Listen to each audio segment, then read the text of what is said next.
Assalamualaikum warahmatullahi wabarakatuh. Kami dari Politeknik Pertanian Negeri Pangkajene Kepulauan akan membawakan materi titrimetri. Adapun dosen pembimbing kami yaitu Ibu Nurfaidah Munir SSI Biotek.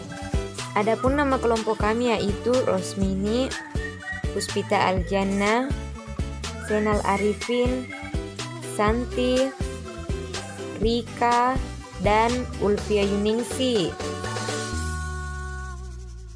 Nah, kita akan memulai materi titrimetri.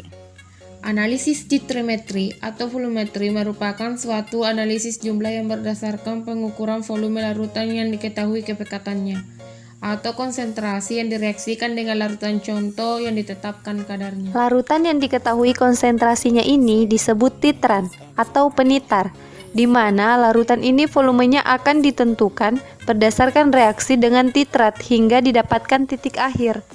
Larutan ini akan ditempatkan ke dalam suatu wadah yang disebut buret. Sementara itu, larutan yang dicari konsentrasi dengan volume terukur disebut titrat. Larutan ini akan ditempatkan dalam wadah Erlenmeyer. Titrat akan dititrasi dengan titran hingga didapatkan titik akhir. Titik akhir adalah titik atau mili di mana penitaran harus sesuai dengan indikator yang digunakan. Indikator adalah suatu bahan kimia yang ditambahkan dalam penitaran yang memberikan perubahan warna atau kekeruhan pada waktu titik akhir dicapai. Jadi, dengan adanya indikator, kita bisa menentukan titik akhir dari suatu penitaran. Terdapat berbagai macam peralatan yang dibutuhkan dalam analisis volumetri. Alat-alat yang sering dipergunakan adalah buret, Erlenmeyer, pipet volume atau gondok, bal, labu ukur, corong, klap, dan statif. Cara pengerjaan analisis volumetri. Yang pertama, siapkan alat dan bahan. Kedua, bilas pipet dan buret sebanyak 3 kali dengan aquades dan 2 kali dengan reagen yang akan dimasukkan ke dalam pipet atau buret. Yang ketiga, setelah itu, pipet larutan yang akan dititrat dengan menggunakan pipet volume dihisap menggunakan bal. 4. Hisap larutan tersebut hingga melewati garis batas. Selanjutnya, pipet yang bagian bawah diseka dengan tisu di bagian luarnya saja. Kemudian, turunkan larutan hingga mendekati garis batas di mana cekung bawah dari larutan tersebut harus terkena dengan garis batasnya. Kemudian, tuangkan larutan yang ada di dalam pipet ke dalam Erlenmeyer dengan sudut 45 derajat pada bagian bawah Erlenmeyer agar volumenya lebih akurat. 7. Selanjutnya tambahkan indikator dan aquades ke dalam Erlenmeyer tergantung dari metode volumetri yang digunakan.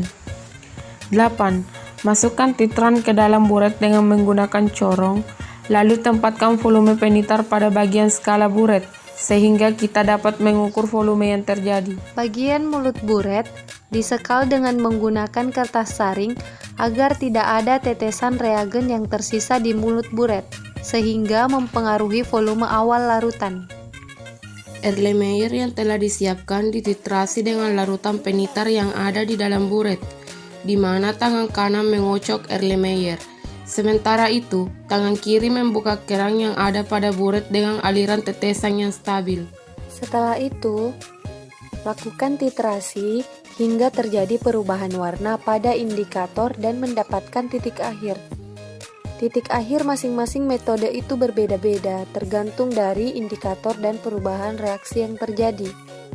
Jika kita sudah mendapatkan titik akhir, keran dimatikan lalu kita lihat volume reagen yang ada pada buret dengan melihat skala yang terdapat di dalam buret. Mata kita harus tegak lurus melihat cengkung bawah larutan. Itulah volumenya.